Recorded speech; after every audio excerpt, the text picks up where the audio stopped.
Hello everybody, कैसे हो आप सब। मैं आपका दोस्त इस चैनल का होस्ट अविनाश।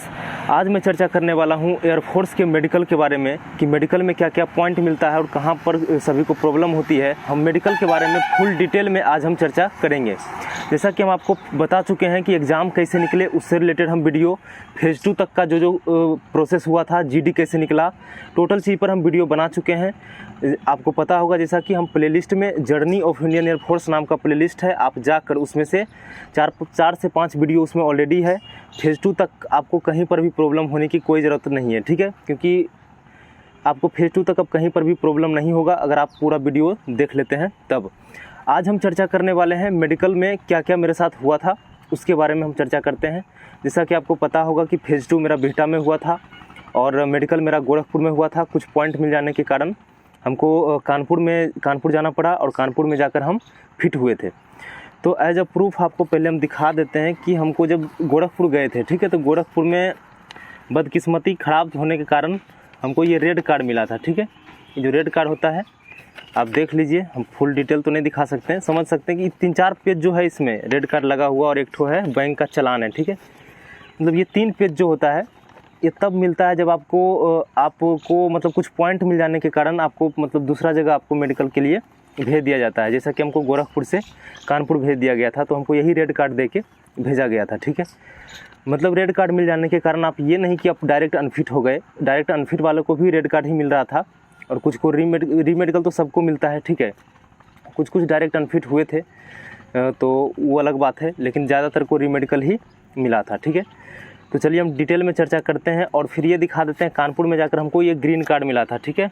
हम फुल डिटेल में तो नहीं दिखा सकते हैं, ये ग्रीन कार्ड मिला था कानपुर में जाकर। पहले रेड कार्ड मिला तो बड़ा दुख होता है जब किसी को रेड कार्ड मिलता है तब।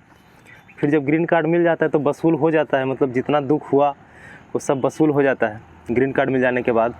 तो चलिए फुल डिटेल में चर्चा करते हैं कि मेडिकल में मेरे साथ क्या क्या हुआ था और हम कहाँ तक। अभी तो पता होगा आपको कि हम PSL लिस्ट में लगभग 600 रैंक के लगभग आया है और अभी हम फ़िलहाल इनरोलमेंट लिस्ट का वेट कर रहे हैं, ठीक है। कुछ लोग का प्रॉब्लम था कि कौन सा इंटेक में, तो भाई इंटेक 221 वाला इंटेक जो है मेरा, ठीक है, जिसमें 29.25 कट ऑफ गया था और 38.5 मेरा आया था, ठीक है। तो उसी के बारे में हम डिटेल में चर्चा करते हैं। तो सबसे पहले फेज़ 2 का जब एग्ज़ाम होता है तो आपको एज अ प्रूफ आपको एक ठो मिल जाता है कार्ड, जिसमें कि दिया हुआ, जिसको मेडिकल कार्ड बोलते हैं, वो आपको मेडिकल के लिए डेट दिया, उसमें डेट मेंशन किया हुआ रहता है कि आपको कहाँ जाना है और कहाँ जाकर आपको मेडिकल होगा। जैसा कि हमको फेज़ 2 में बिहटा में हमको कार्ड मिल गया था कि आपको 7W विंग कुछ करके लिखा हुआ था, गोरखपुर आपको रिपोर्ट करना है, वहाँ पर मतलब आपको अटेंड करना है। तब फिर हमको लगा कि ठीक है भाई, अब वहाँ पर जाना ही पड़ेगा।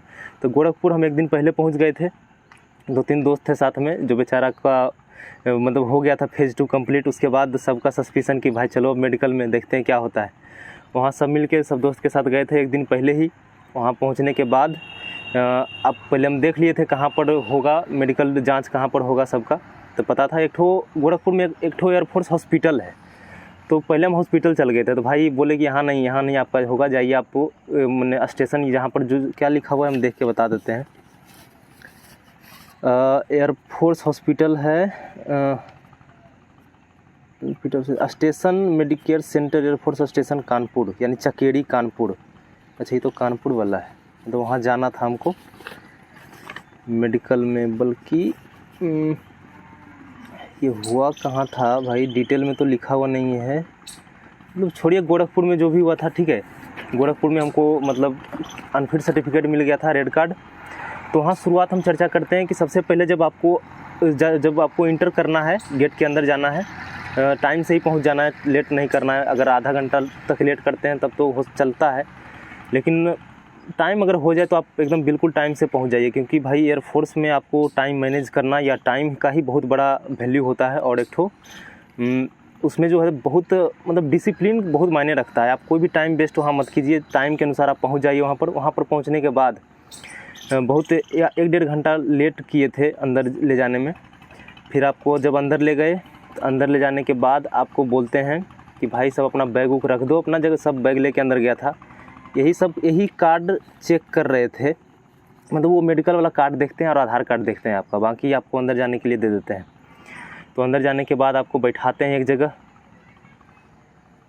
एक जगह बैठा देने के बाद बोलते हैं कि आप अपना वेशभूषा में चले आओ, मतलब वेशभूषा समझ सकते हैं, आपको चड्डी में ही केवल रहना है, बाकी कुछ नहीं। तो आपको बस आराम से सब कुछ खोल खाल के चड्डी में रहिए आप जाके। फिर चेस्ट नंबर जो है, चेस्ट नंबर वाइज, जैसा कि आपको फेज़ 2 में ही चेस्ट नंबर मेंशन किया हुआ रहता है मेडिकल कार्ड पर कि आपका चेस्ट नंबर इतना है, तो चेस्ट नंबर वाइज आपको बैठाते हैं। 3-4-5 रो वहाँ पर भी लगा देते हैं, 4-5 रो में आपको बैठा देते हैं। 4-5 रो में बैठाने के बाद उसी टाइम आपका बहुत 3-4 फॉर्म भरवाते हैं, ठीक है। आपको बोलेंगे कि गलती नहीं करना है, आपको ब्लू या ब्लैक पेन पर थोड़ा सा होता था, बोलते थे कि ब्लू पेन ही लाया, वहाँ पर थोड़ा गाली उली ज़्यादा, मतलब गाली उली देते हैं। अगर कोई नहीं लाया है तो थोड़ा सा गाली देते हैं, बट उतना गाली नहीं देते हैं जितना आर्मी में सब देते हैं, ठीक है। तो एयरफोर्स वाले ठीक ही ठाक रहते हैं, पर गाली उली सहने के लिए तैयार रहिए। अगर वहाँ जाइए तो कहीं सब अलग अलग जगह पर डिपेंड करता है, कहीं पर बहुत ज़्यादा गाली देते होंगे, कहीं पर अच्छा, लेकिन थोड़ा थोड़ा मन लगेगा, लेकिन डर लगते रहता है। पहली बार जब जाइएगा मेडिकल में तो बहुत ज़्यादा डर लगते रहेगा आपको, ठीक है। तो डर लगते रहेगा तो फिर क्या होगा कि आपको जब रो बाय रो बैठा देते हैं तो आपको 3-4 फॉर्म भरवा देने के बाद ब्लू ब्लैक पेन आपको लेके जाना है, ताकि जो भी पेन का ज़रूरत पड़े तो आप वहाँ पर ले जाइए। और आधार कार्ड आपको वहाँ पर ले जाना है, ठीक है, क्योंकि उसमें लिखा हुआ रहता है। तो आधार कार्ड लेके जाना है। फिर वहाँ पर 3-4 फॉर्म भरवाने के बाद आपको खड़ा करवाएंगे। सबको खड़ा करवाने के बाद आपको थोड़ा सा लेफ़्ट राइट लेफ़्ट मतलब करवाएंगे थोड़ा सा, तो थोड़ा सा लेफ़्ट राइट लेफ़्ट करवाने के बाद बोलते हैं कि देखो यहाँ पर बस डिसिप्लिन में रहना है, हल्ला बिल्कुल नहीं करना है। सब रोग को जो है जिसको मतलब जितना कहा जाए बस उतना ही करना है, उससे ज़्यादा नहीं करना है, ठीक है। तो सबसे पहले बोले थे कि पहला रो मतलब हर जगह अलग अलग बटा हुआ है, कहीं पर आपका कुछ चेक हो, कहीं पर आपका हो सकता है। शुरू से ही बताना पड़ेगा भाई, कैसे बताऊं, बहुत सारा प्रोसेस हुआ था। थोड़ा सा डिटेल करते हैं, हम सर से लेके पाँव तक चल जाते हैं तो बस ख़त्म कहानी उसका हो जाएगा कि भाई क्या क्या हुआ था। इतना जान लीजिए कि अलग अलग जगह पर अलग अलग चीज़ चेक हो रहा था। 4-5 रो है तो एक रो को हो सकता है आपको वज़न तौलने के लिए उधर, हाइट वेट तौलने के लिए ले चले गए उधर।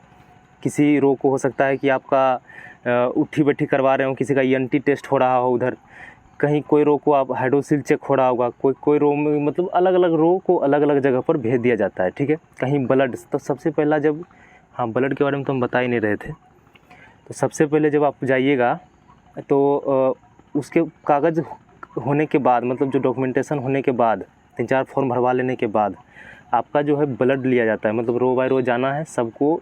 इस हाथ में देख लीजिए, यहाँ पर से आपका ब्लड लिया जाएगा, यहाँ नस निकलना चाहिए ऐसे थोड़ा, ठीक है। वहाँ पर आप वो अपने अनुसार से ब्लड ले लेते हैं, ब्लड 2 बार लेते हैं, ठीक है। तो उस टाइम पहली बात तो भूखे जाना रहता है, वहाँ पर खाना खा के तो जाना नहीं रहता है, तो भूखे जाइए वहाँ पर। उसके बाद ब्लड लेंगे आपका, ब्लड लेने के बाद फिर रो को वही जगह पर जाके बैठा देते हैं। फिर धीरे धीरे अलग अलग जगह पर आपको भेज देते हैं। तो पहले सर से चलते हैं। ENT टेस्ट देखिए क्या, ENT टेस्ट मतलब हम कुछ भी चर्चा करेंगे फुल डिटेल में। सबसे पहले ENT टेस्ट के लिए वहाँ पर एक लेडी थी, ठीक है, मतलब वो भी एयरफोर्स के ऑफिसर थी। तो वो ENT टेस्ट के लिए हम मैंने जाइए, खड़ा होइए उनके सामने। तो खड़ा होने के बाद आपका क्या करेंगे, आई टेस्ट करेंगे। तो आई को रोटेट करवाएंगे, चारों पट्टी एक ठोक पेन रखेंगे, तो आपको रोटेट आई को करना है। आपको मतलब आई पर, अगर हम आँख पर अगर चर्चा करते हैं तो आँख पर जो है एक जगह ENT टेस्ट होता है, एक जगह आई टेस्ट होता है अलग से, ठीक है।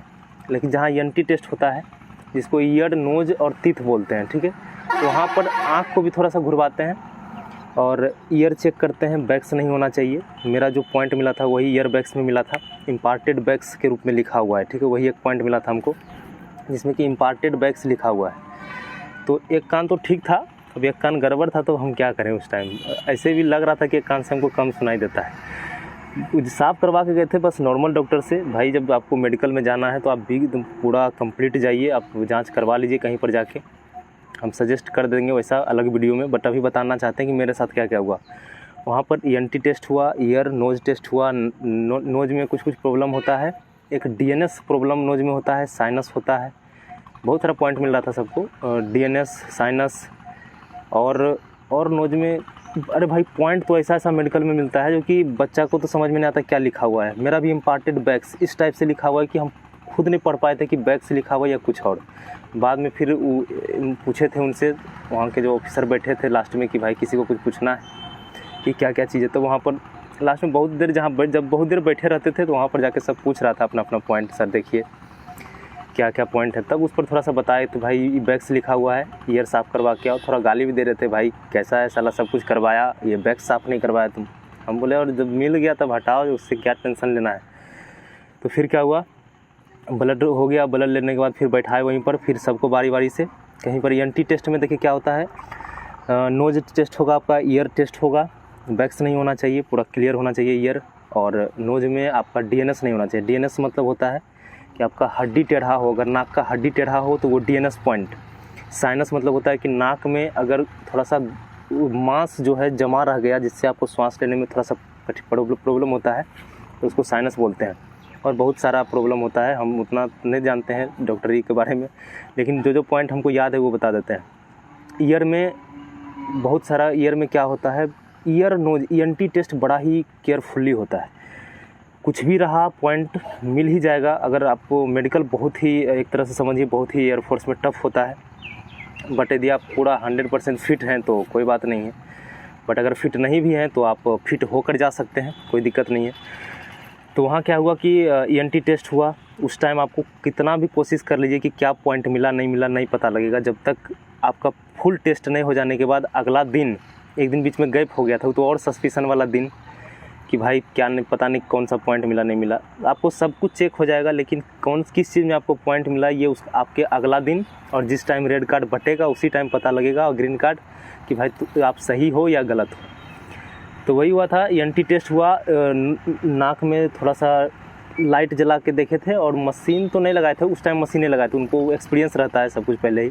ईयर में लगा के देखे थे, एक ठो आता है लेंस लगा हुआ रहता है उसमें, ईयर में देखे थे ईयर बैग्स है कि नहीं, लेंस लगा के। नोज में लाइट जला के देखे थे। और टीथ आपका देखिए, कुछ लोग को टीथ में सस्पिशन रहता है। अगर ईयर की बात हम करते हैं, अगर ईयर में आपका मतलब कि घाव है या कुछ है तो आपको पॉइंट तो मिल ही जाएगा। आपका ईयर जो है पूरा क्लियर होना चाहिए, साफ़ होना चाहिए, कोई मतलब घाव ये वो नहीं होना चाहिए, वरना ऑपरेशन। अगर आपका ईयर ख़राब है, ठीक है, अगर किसी का छेद होता है, किसी का कुछ भी होता है तो आप जाके ऑपरेशन करवा लीजिए।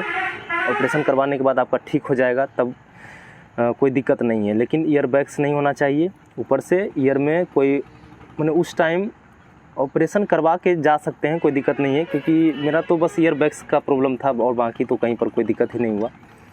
तो आप देख रहे थे ईयर में बोल रहे थे कुछ, मतलब पॉइंट का नाम तो नहीं याद रहता है, इतना जान लीजिए कि ऑपरेशन का अगर ज़रूरत पड़े तो आप ऑपरेशन करवा लीजिए, ठीक है। किसी का ईयर में छेद रहता है, घाव रहता है नहीं, तो उसको पॉइंट मिल जाता है, ठीक है। नोज में भी वही प्रॉब्लम है कि अगर थोड़ा सा DNS रहा, साइनस रहा, कुछ भी, तो पॉइंट मिल जाएगा। अगर ठीक है तो फिर कोई बात नहीं है।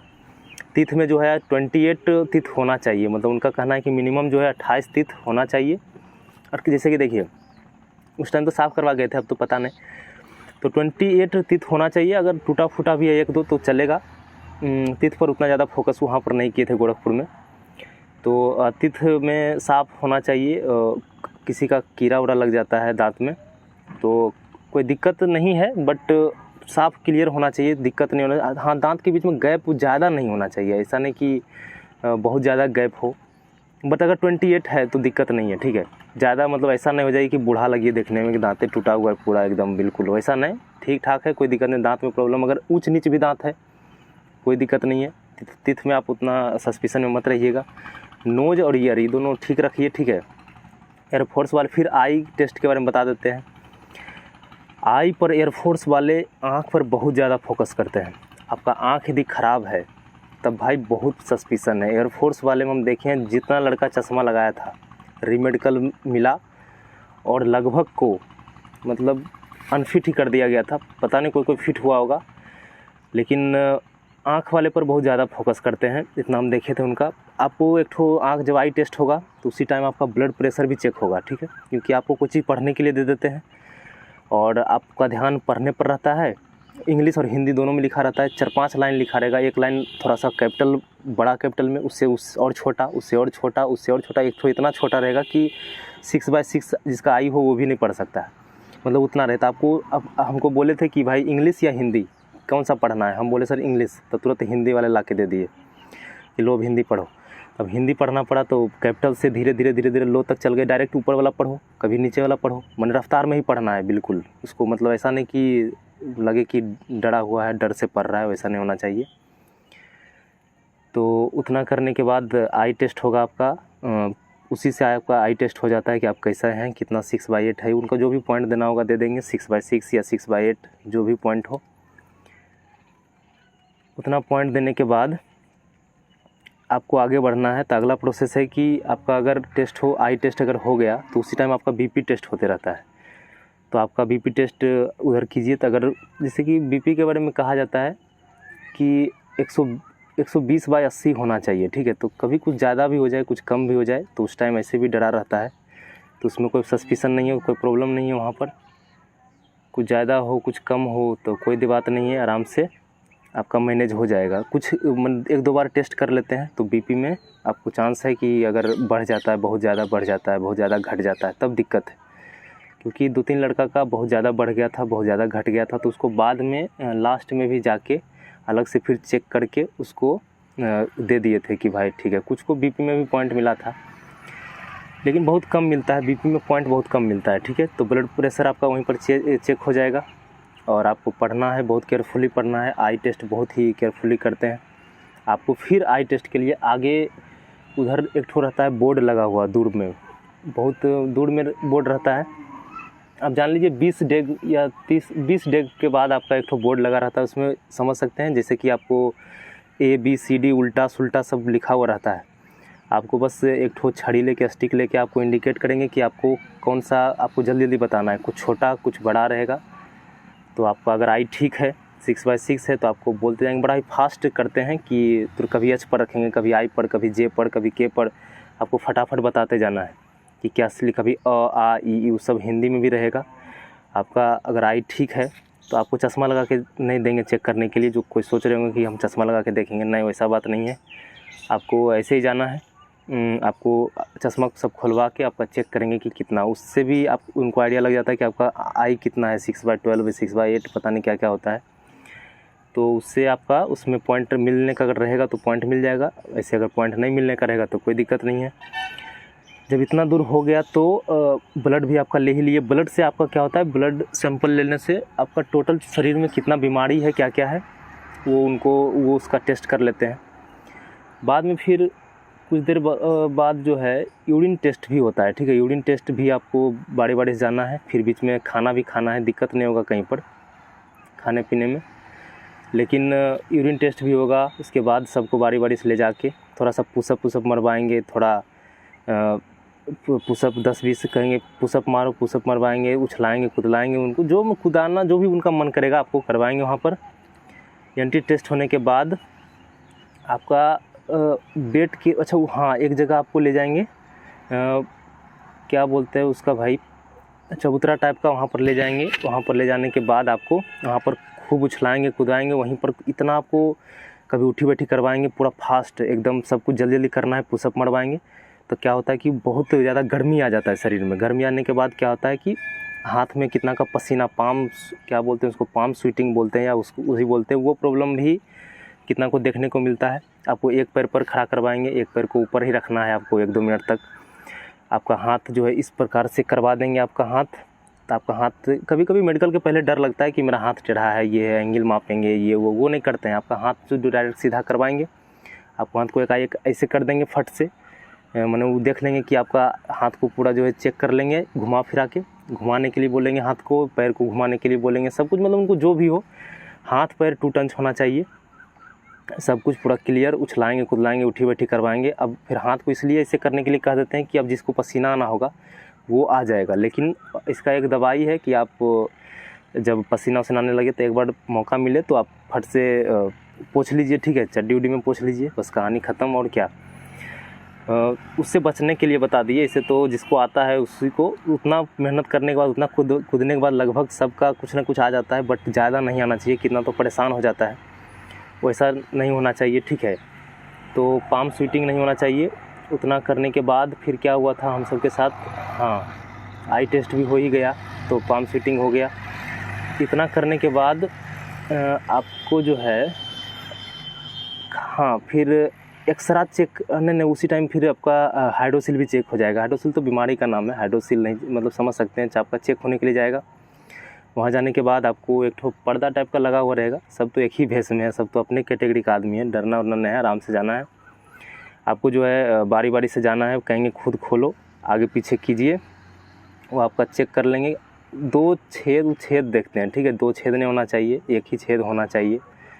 और आपका वो जो है टेस्टिस बोलते हैं उसको, तो उसमें 2 ठो होना चाहिए, जो गोला होता है, ठीक है, 2 गोला होना चाहिए।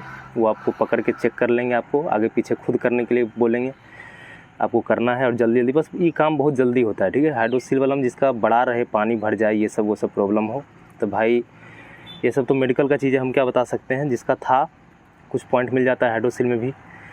तो क्या चेक करते हैं भाई, हम लोग को तो बता दिए कि आगे पीछे करके चेक करते हैं कि एक छेद होना चाहिए और 2 ठो होना चाहिए, बस आगे बढ़ो।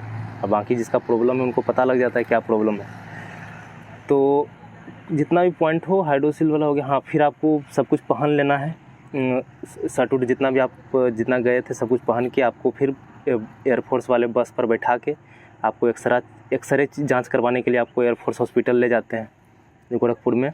तो एयरफोर्स हॉस्पिटल ले गए, वहाँ जाके सीरियल बाई चेस्ट नंबर वहाँ पर 1-1.5 घंटा बैठाए बारी बारी से, 2-3 बहुत ज़्यादा, मतलब समझ लो दिन भर का लफड़ा होता है मेडिकल में।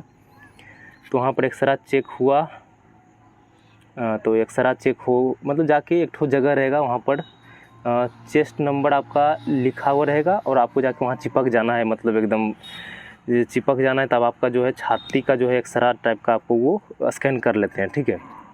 तो एक्सरा में भी सबको उसी टाइम कार्ड मिल जाता है, चाहे कार्ड उस आपको नहीं देंगे, आपका कार्ड जो है एयरफोर्स वाले को मिल जाएगा कि किसका क्या है। वहाँ पर फिर ले जाएंगे आपको, वहीं पर फिर से ले जाएंगे बस से, फिर वहाँ पर जाके 1-2 घंटा बैठाएंगे, आपका एक्सरा चेक करने के लिए अलग डॉक्टर के पास चला गया। मतलब दिन भर जो है आपको एकदम परेशान करके एकदम रखेंगे और हर हमेशा डर लगते रहेगा कि क्या चीज़ में पॉइंट मिला, क्या चीज़ में नहीं मिला। बट डरना नहीं है, अगर आप फिट हैं तो फिर क्या दिक्कत है। तो बहुत सारा एक्सरा में भी पॉइंट मिलता है, नोज में मिलता है, साइनस डीएनएस ईयर में मिलता है, ईयर बैग्स और ऑपरेट होना चाहिए। तिथ में बहुत कम को मिलता है। तो और फिर बाकी तो अब लगभग चीज़ बता दिए। हाँ, पैर उड़ के लिए और कोई पॉइंट मेरे ख्याल से नहीं बचा होगा, ठीक है। तो मेडिकल पर बहुत सारा वीडियो बनाएंगे, अगर कोई भी डाउट हो तो उस पर हम डिटेल में चर्चा करेंगे कि अगर कोई प्रॉब्लम हो किसी का तो आप शेयर कीजिएगा, उसका कुछ अगर कुछ सॉल्यूशन हो तो हम बताने का कोशिश करेंगे। और बाकी सब तो मेरे ख्याल से हम सब कुछ बता दिए आपको कि मेडिकल में क्या क्या हुआ था। और जैसे कि नोज ईएनटी हो ही गया, तिथ भी हो गया। अच्छा, ये उंगली कटा फटा नहीं होना चाहिए, ठीक है, कहीं पर उंगली कटा फटा नहीं होना चाहिए, टेढ़ा उड़ा नहीं होना चाहिए। नोकनी प्रॉब्लम, अच्छा एक चीज़ भूल गए थे, नोकनी प्रॉब्लम भी नहीं होना चाहिए कि आपका जो है आप खड़ा होइए तो ये जो अगर हाथ ऐसे कीजिए तो आपका जो ये बीच में जो गैप रहना बहुत ज़रूरी है। जैसे ये गैप रहा था दोनों हाथ के बीच में, ये गैप रहना बहुत ही ज़रूरी है, ठीक है। ऐसा नहीं कि दोनों जो है टच हो जाए। पैर में भी अगर आप खड़ा रहिए तो आपका दोनों पैर के बीच में थोड़ा सा गैप होना चाहिए, तो वो भी वही पर चेक हो जाता है जिस टाइम आपका उछलाते कूदवाते हैं। हाथ चेक करते हैं, पैर चेक करते हैं, पीछे से आपको देखते हैं कि क्या है नहीं है, पीछे से फिर आपका चेस्ट वज़न फिर चेक करते हैं, वज़न चेक करते हैं। वज़न चेक करने के बाद हाँ, कुछ को मतलब अंडर वेट और ओवर वेट भी मिलता है, ठीक है। कुछ बहुत ज़्यादा ओवर वेट में है, जैसे कि 70+ अगर कोई हैं तो आप, अगर हाइट भी लंबा है, आप 70+ हैं तो आप थोड़ा सा घट जाइए, ठीक है। मतलब वेट कम ही रखिए तो चलेगा, 60 से 70 के बीच में रखिए, आप बिल्कुल ठीक है। या तो 55 से एबव रहिए हमेशा, क्योंकि 55 तो वेट लगता है, लिखा हुआ रहता है उसमें। 55 से ज़्यादा रहिए, हमेशा ज़्यादा रहिए 55 से, और 70 से कम रहिए, ठीक है। तो आप समझिए कि आप परफेक्ट हैं। या तो फिर अंडर वेट में मिल सकता है आपको, या तो फिर ओवर वेट में मिल सकता है, तो कोई दिक्कत नहीं, इसमें डरने की बात नहीं है। ओवर वेट अंडर वेट में मिल जाता है तो वहाँ पर जाके फिट हो जाता है, ठीक है। री मेडिकल में वहाँ पर क्या क्या हुआ था उसके लिए हम एक अलग से वीडियो बना देंगे कि री मेडिकल में फिर कैसे वहाँ पर चेक होता है। मेडिकल तक का जो यहीं पर, तो फिर अगला दिन रिपोर्ट दिया गया। तो अगला दिन रिपोर्ट देने के बाद पता लगा कि भाई हमको तो पॉइंट मिल गया था, इम्पार्टेड बैग्स के रूप में लिखा हुआ था। अलग अलग जिस टाइम ग्रीन कार्ड वाले को अलग करते हैं, रेड कार्ड वाले को अलग करते हैं, बड़ा दुख वाला सिचुएशन रहता है। वहाँ पर बंदर भी बहुत रहता है, मन लग रहा था, बैठल दिमाग ख़राब होता है। गोरखनाथ था, गोरखपुर गए थे, तो घूम भी लिए थे, क्योंकि हम बिहार से यूपी गए थे तो अच्छा घूमने का मौका भी मिला, लेकिन दुख में ही बीता। क्या बताएं भाई, वहाँ पर जब रेड कार मिलता है तो बहुत ही दुख होता है। ठीक है, तो वहाँ पर दुख ही हुआ था। तो चलिए अगला वीडियो में बताएंगे आपको कि री मेडिकल में मेरा क्या क्या हुआ था। ठीक है, तो मेडिकल का वीडियो हम पूरा डिटेल में लगभग बता चुके हैं, और बाकी कोई भी प्रॉब्लम हो तो आप कमेंट बॉक्स में बताइए, हम उसका रिप्लाई एक अलग से वीडियो में हम आपको ज़रूर देंगे। Thank you so much for watching this video. जय हिंद, जय भारत। तो भाई हम 2 पॉइंट बताना हम भूल गए थे। पहला पॉइंट है कि एक ईसीजी वाला प्रॉब्लम होता है कि ईसीजी में क्या होता है। तो ईसीजी में क्या होता है कि आपका धड़कन मतलब चेक किया जाता है कि आपका मतलब कहीं ज़्यादा प्रॉब्लम अगर आ जाए अगर अचानक से, तो आपका धड़कन कहीं नहीं बढ़ जाता है, तो आपका ईसीजी चेक किया जाता है कि आपका ईसीजी कहीं ज़्यादा आप डर तो नहीं जाते हैं या कुछ नहीं हो जाते हैं। तो अगर ईसीजी चेक हो तो आपको एक बेड पर जाके लेटा दिया जाता है, आपका शरीर में उस टाइम चुट्टा उट्टा लगा दिया जाएगा बहुत सारा। तो उस टाइम आदमी डर जाता है कि भाई चुट्टा उट्टा लगा के पता नहीं क्या होगा नहीं होगा। तो ऐसा डरना नहीं है। ईसीजी अगर चेक हो तो आपको उस टाइम एकदम भी रिलैक्स हो जाना है एकदम बिल्कुल। अगर छत की तरफ अगर देख रहे हो आप लेटने के बाद तो छत ही दिखाई देगा, उसके बाद कुछ दिखाई नहीं देगा। तो छत की तरफ देखिए तो आप एकदम रिलैक्स हो जाइए एकदम। अगर नहीं जाने से पहले अगर आपका चेस्ट नंबर पुकारा जाए तो आपको एकदम एक बार 2-3-4 बार एकदम श्वास एकदम बढ़िया से एकदम रिलैक्स होकर ले लीजिए, फिर आराम से जाके वहाँ पर बैठ जाइए, कोई दिक्कत नहीं होगा। ईसीजी में अगर पॉइंट मिल भी जाता है अगर किसी को, तो आपको 1-2 बार चेक करके मतलब फिर लास्ट तक जाते जाते एक बार और चेक करके अगर फिर भी आपको अगर दिक्कत है तब आपको पॉइंट मिल जाता है। लेकिन लगभग का मतलब ईसीजी में ज़्यादा दिक्कत नहीं है। ठीक है, ईसीजी में लगभग सब ठीक ठाक ही रहता है, बहुत ही बढ़िया परफॉर्मेंस। ईसीजी अगर 1-2 बार हुआ भी अगर दिक्कत तो फिर दोबारा आपको भी रिलैक्स होकर पानी वानी पी के जाना है, फिर आराम से एकदम चेक करेंगे तो ईसीजी में आपको दिक्कत नहीं होगी। ठीक है, एक और पॉइंट बच गया था कि भाई ईयर टेस्ट जब हो गया था आपका एनटी टेस्ट, तो आपको एक तो सुनने के लिए आपको जो है डिस्टेंस से मतलब कुछ बोलते हैं बहुत धीरे धीरे आपको सुनना रहता है।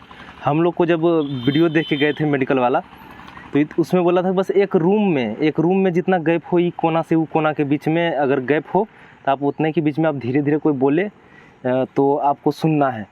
भाई बहुत दूर से बोलते हैं यार, एक रूम भर डिस्टेंस नहीं 2 रूम भर मतलब दूर रहते हैं और वहाँ से फिर एकदम धीरे धीरे बोलते हैं। पहली बात तो आपको पता है कि हमको पॉइंट ईयर में ही मिला था इम्पार्टेड बैग्स में, तो एक कान तो मेरा लुल था पहले से 0/लुल। तो भाई हम इस तरह से करके टेढ़ा करके हम सुनने का कोशिश कर रहे थे कान को, तो फिर गाली वहाँ पर सुनना पड़ा हमको। मतलब लग रहा था अजीब टाइप का भाई, मतलब एक कान तो एकदम पता नहीं धोखा ही दिया था, इसलिए हमको इम्पार्टेड बैग्स मिला। तो हमको दुख भी नहीं हुआ, क्योंकि दुख किस बात का होगा भाई, जब लग रहा था कि एक कान हमको सही से नहीं साफ़ हुआ है तो फिर दिक्कत नहीं हुआ। पॉइंट तभी मिलता है जब आपका जेन्युइन पॉइंट मिलता है, ऐसा नहीं कि नहीं। हाँ, ये कभी कभी हो जाता है भूल चूक से कि एक पॉइंट वो देना नहीं चाहते हैं, एक पॉइंट किसी को मिला तो अच्छी बात है, एक थोड़े का वो ऐड कर देते हैं बीच में, ताकि जिससे कि अंडर वेट कर सकते हैं ऐड, ये मतलब छोटा मोटा पॉइंट ऐड करेंगे ताकि भाई अगर ज़्यादा कम अगर वेट हो तो भाई कुछ बढ़ा लेगा, क्या दिक्कत है, वो पॉइंट ऐड कर सकते हैं, तो उस सब में दिक्कत नहीं होगा। लेकिन अगर जो मेन प्रॉब्लम हो आपका मेजर प्रॉब्लम हो तो उस पर आपको पॉइंट मिल ही जाएगा, चाहे आप कितना भी बचने का कोशिश कीजिए। हम बचने का कोशिश किए थे लेकिन बैग्स में भी मिल ही गया था हमको पॉइंट, ये तो पता है आपको। तो उस सुनने वाला क्या होता है कि दूर डिस्टेंस से आपको एकदम धीरे धीरे बोलते हैं, जैसे कि 67, 58 उस टाइप से बोल रहे थे। तो वहाँ पर हमको गाली इसलिए सुनना पड़ा था क्योंकि बीच में जब बोल रहे थे ना तो एक कान तो से तो हमको सुनाई दे नहीं रहा था बढ़िया से, क्योंकि बैग्स था उसमें भरा हुआ, तो थोड़ा सा टेढ़ा करके बोल रहे थे तो उस टाइम गाली दिए। फिर बोले कि देखो तुमको अगर एक बार और चांस हम देंगे, तुमको एकदम ध्यान से सुनना है। बात ये हो रहा था कि अगर बैग्स रहेगा कान में तो प्रॉब्लम हमको ये हो रहा था सुनने में, जैसे कि वो 60 बोले थे 67, दूर से ही बोले थे 67, साला 7 सुनाई दे रहा था लेकिन वो 67 था कि 57 था कि 47 था, ये कन्फ्यूजन में। वो बोलते थे 67, हम कह देते थे सर 57, फिर वो कहते थे एकदम मतलब ख़त्म है ये लड़का एकदम, मतलब पूरा डांट रहे थे। फिर मतलब जितना फिर बोले फिर से सुनना 98, मतलब कुछ भी बोलते मतलब धीरे से बोलते थे, पूरा दूर से और धीरे से बोलते हैं। अगर कान आपका साफ है तो समझिए कि आप ठीक है, अगर आपका ईयर प्रॉब्लम नहीं है तो आप सब बोल ही रहा था टोटल, 1-2 लड़का ही बस मेरी तरह 1-2 गाली सुन रहा था।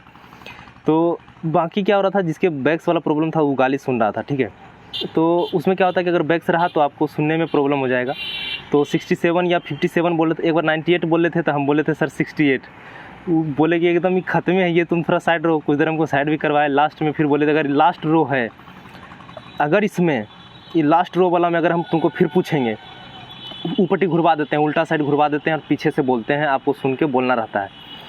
तो आपको दूसरा साइड दीवार की तरफ आपको मुंडी करवा देते हैं। चेस्ट वाइज आपको बोलते हैं कि बोलते जाना, हम जो बोलते जाएंगे। एक बार ही सब बोलता था तो नेक्स्ट कर करके आपका बारी आता था। जब भी मेरा बारी आता था हम गलत बोलते थे, तो उस टाइम भी हम थोड़ा सा दिक्कत हुआ था, क्योंकि बैक्स रहेगा तो प्रॉब्लम तो होगा ही। तो सुनने में प्रॉब्लम था। लास्ट रो में बोले थे कि अगर इस बार तुमको अगर नहीं बोला तुम सही से तो तुमको हम अनफिट कर देंगे, डायरेक्ट यहाँ से डायरेक्ट अनफिट, तुम एकदम तुम्हारा कान ख़राब है। तो लास्ट में लास्ट रो देखो, लक भी या जो भी बोलिए, लास्ट रो वाला में वो 98 बोले थे और हम भी 98 बोले थे। तो बोले अब जाके तुमको सुनाई दिया। टोपी उस टाइम हम टोपी पहन के गए थे, क्योंकि समझ सकते हैं जब कोई आदमी टकला रहता है तो टोपी पहनना पड़ता है। ठीक है भाई, तो भी रिलैक्स रहिए, कोई दिक्कत नहीं है। अगर आप फिट हैं तो किसी तरह का प्रॉब्लम नहीं होगा। तो ये 2 पॉइंट बच गया था। जय हिंद, जय भारत।